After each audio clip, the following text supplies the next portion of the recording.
Fiesta Topeka, 90 years of pride, passion, and culture. A special presentation of 13 News.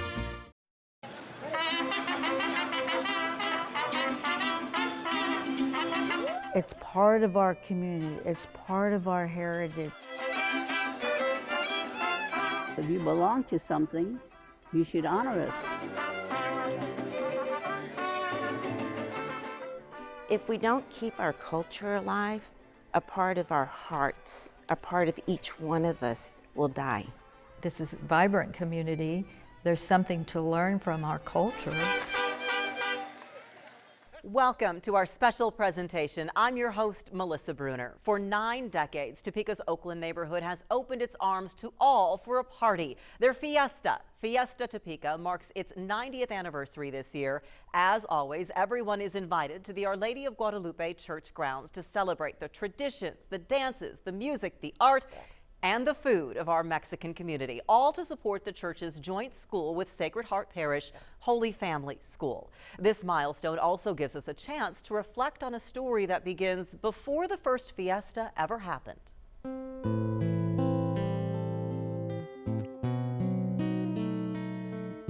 Coming to a new country, not knowing the language, not having money. They were running away from the revolution in Mexico.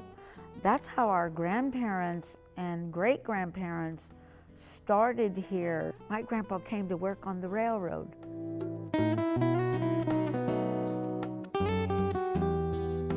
In the early 1900s, several families fleeing the political turmoil in Mexico settled in what's now Topeka's Oakland neighborhood near the Santa Fe Railroad yards. There, they found work and soon formed their own Catholic church, Our Lady of Guadalupe. The original parish opened in 1914 and met in storefronts. Artist Andy Valdivia created a mural illustrating the history of the neighborhood and church. It's in the basement of their modern addition, the Marlo Cuevas Palandran Activity Center. A key moment in time, 1933, the year of the first fiesta. The church was searching for a way to raise money for its own building. Father Augustine Cortero, then a young priest from Colombia, shared how the idea came about when he spoke with us for the 50th anniversary of Fiesta in 1983. I had to get the money from somebody else that was not poor. Father Augustine also knew he had to bring together the city's white and Latino communities, which didn't interact much at the time. If I needed 10 people in the bingo, I put 5 Mexican, 5 American. So when the Americans went to eat or to drink something, they'll see an American, oh, they'll feel at home. And I am certain that helped a lot to eradicate the segregation in Topeka. The Mexican Fiesta did. All kinds of people in the community came. Mary Lou Escobar and Virginia Mendoza are the unofficial historians as Fiesta marks its 90th year in 2023. They've been visiting with people who remember those early parties. And when I interviewed, I call her Aunt Chita, they had, of course, the Mexican food, tacos tostadas, but then they also had a house that would sell chili dogs and hot dogs. I go, in 1933? She goes, mm-hmm. Till like 2 o'clock in the morning. Beyond the food was the entertainment. The Fiesta Bells were put together to perform traditional dances, and year after year, the strains of mariachi, salsa, and other Latin music provide the soundtrack for the festivities. We always made it a point to go see the dancers and stuff, or the entertainment that was brought to the fiesta. Because then back in the day, it was all local. Yeah. Everything was local. The bands, the music, the dancers. We could run up the streets of the fiesta without any fear of anything happening to you. So that was kind of good memories, yeah. I think another thing was real popular was like the fish pond.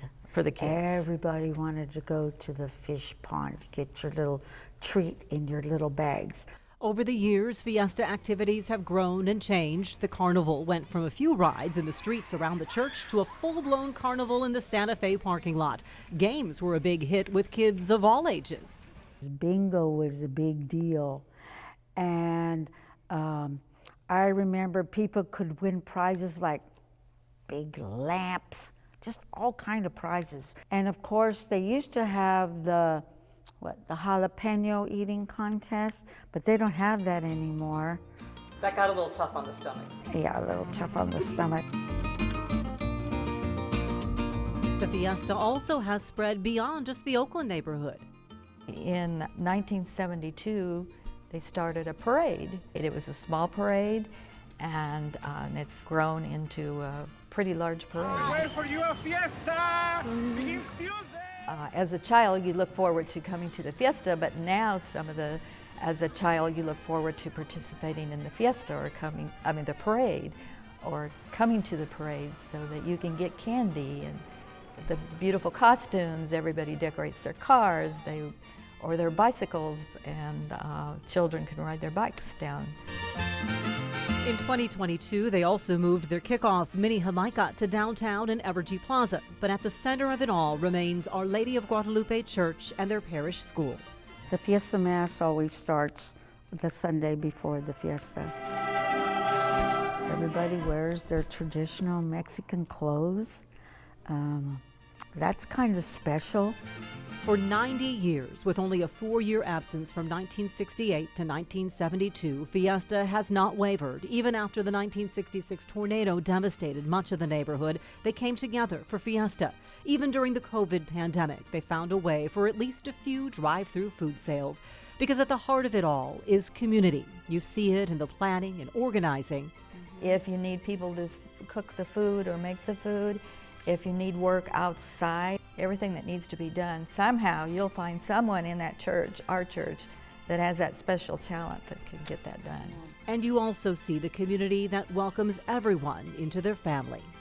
People that used to live here, they take their vacations and come to Fiesta. That's still special to them because they know it's part of our community, it's part of our heritage, it's part of traditions continuing. This is a vibrant community. There's something to learn from our culture, not only the food, but the traditions that go on within the fiesta. And don't be alarmed if you encounter this fun tradition, the cascarones. We're gonna crack them here. Oh, for real? Yeah. Eggshells filled with confetti. It's Fiesta time. Part of the fundraising added a few years into Fiesta was the royalty competition. We'll look at that and hear from Fiesta queens representing several decades next.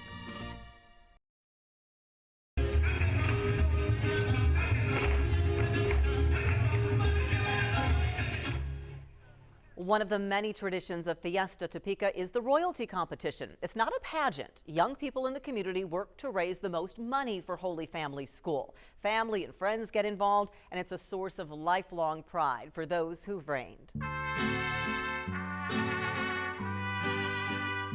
Mary Mendoza Chavez, and I was Fiesta Queen in 1948. Margaret Serrano Cortez, and I was Queen in 1953. Rose of Lima Vargas Ramos, and I was Queen in 1957. I'm Jenny Tituan Heim, and the year that I ran for Queen was 1973. My name is Celia Rangel Vega, and I was Queen in 1983. 5 Fiesta queens representing 4 decades. The royal tradition started 6 years after Fiesta began, with Marie Mendoza crowned the first queen in 1939. Back then, candidates didn't sell food, they sold votes, a penny apiece. It wasn't really how beautiful you were or how popular you were, it's how hard you worked to sell those things that you got it. Either to home or house to house or wherever. You'd stop and ask if they would buy the votes. I kind of try to shy away from the idea of going to sell votes, but then, my grandfather encouraged me, and so I went ahead and, started selling votes. Then I didn't mind the idea then that I was meeting a lot of, new people, and Also the idea that it was for the church and I was helping.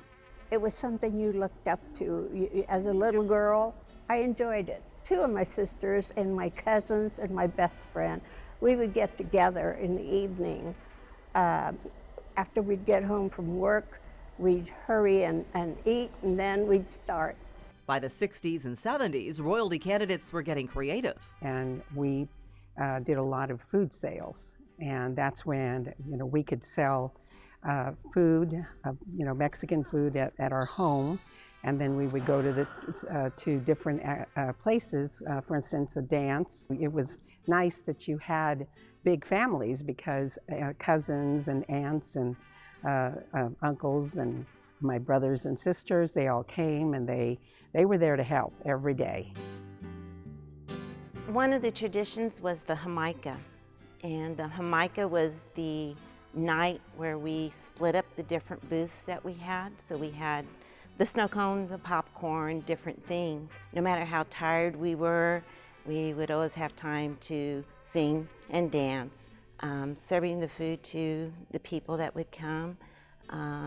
It's a lot of hard work, but a lot of love that went into the cooking.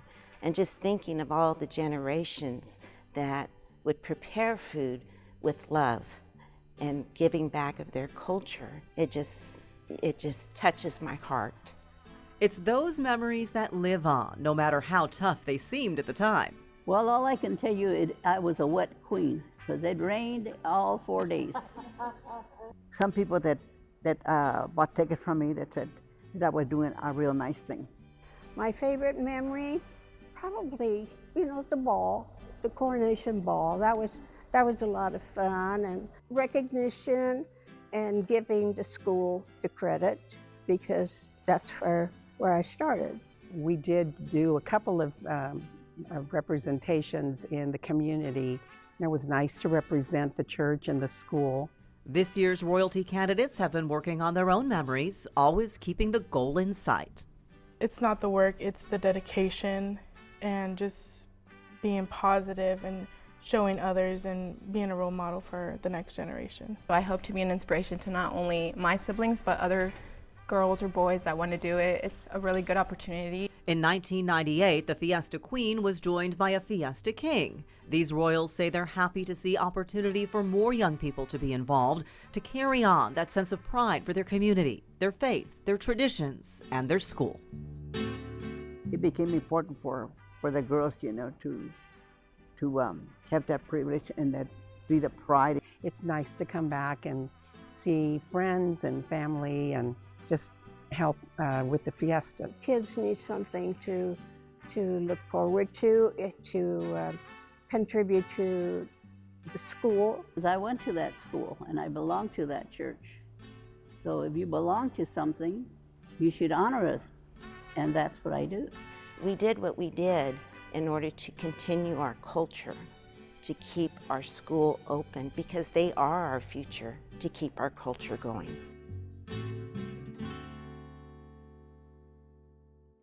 First, Our Lady of Guadalupe Church, and now their parish school. Holy Family School is the purpose behind Fiesta. Hear how much it means to them as we continue our look at Fiesta Topeka, 90 years of pride, passion, and culture.